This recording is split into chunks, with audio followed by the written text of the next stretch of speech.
Halo sahabat desa, kita jumpa lagi. Kali ini kita akan mencari tahu apa perbedaan terkait dengan pelaksanaan pemilihan kepala desa secara serentak dengan pemilihan kepala desa pergantian antar waktu. Nanti kita akan membahasnya. Namun sebelum lanjut videonya, alangkah baiknya kamu klik subscribe dulu sekaligus dengan like-nya. Dan jika dirasa video ini bermanfaat, silakan share lewat media sosial kamu. Juga tonton videonya sampai habis.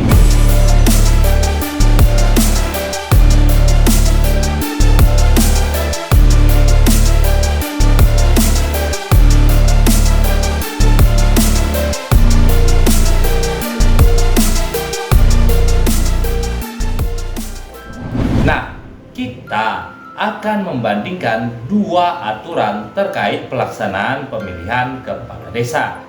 Yang pertama, kita lihat dulu Peraturan Menteri Dalam Negeri Republik Indonesia Nomor 112 Tahun 2014 tentang pemilihan kepala desa, di mana Permendagri 112 yang kita lihat tadi itu rujukan terkait dengan pemilihan kepala desa secara serentak.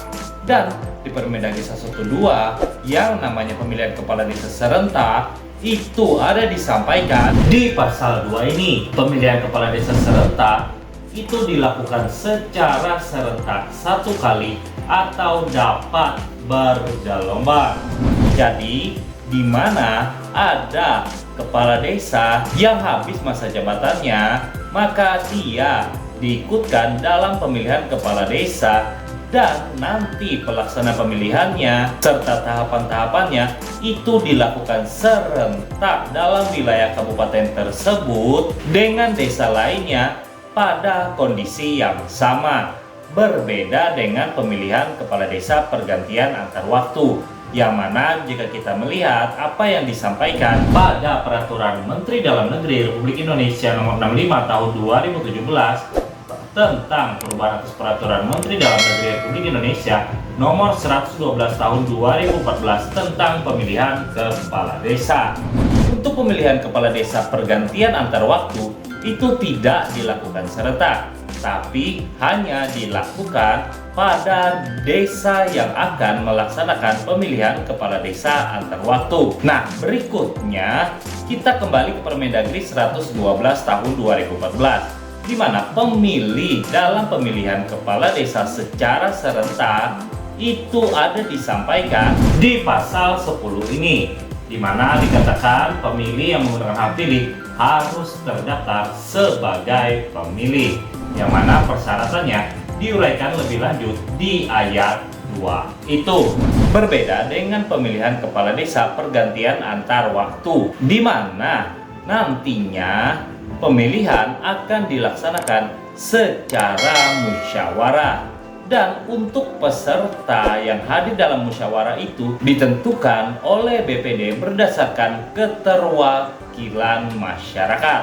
Hal itu ada disampaikan di Permendagri 65 pada pasal 47D ayat 4 dan 5 itu, di mana peserta musyawarah desa dalam pemilihan kepala desa antar waktu itu melibatkan unsur masyarakat yang mana berasal dari tokoh adat, tokoh agama, dan sebagainya. Kemudian paling banyak satu unsur masyarakat itu adalah 5 orang. Dan nantinya untuk peserta musyawarah desa itu dibahas dan disepakati bersama oleh BPD dengan pemerintah desa, memperhatikan jumlah penduduk yang mempunyai hak pilih di desa yang ditetapkan dengan keputusan BPD. Nah, berikutnya kita membahas terkait perbedaan masa jabatan. Untuk kepala desa terpilih hasil pemilihan kepala desa serentak, nantinya masa jabatannya itu 8 tahun. Berbeda dengan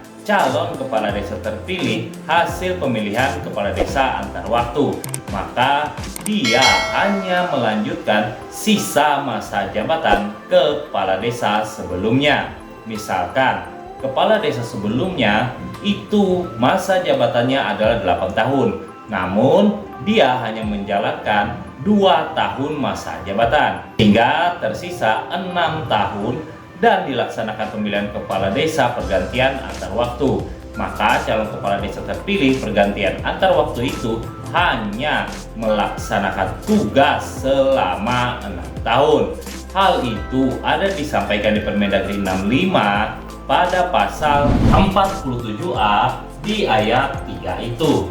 Masa jabatan kepala desa yang ditetapkan melalui musyawarah desa, maksudnya pelaksanaan pemilihan kepala desa antar waktu, terhitung sejak tanggal pelantikan sampai dengan habis sisa masa jabatan kepala desa yang diberhentikan. Jadi itu saja beberapa perbedaan antara pemilihan kepala desa serentak dengan pemilihan kepala desa antar waktu. Terima kasih sudah menonton dan sampai jumpa lagi.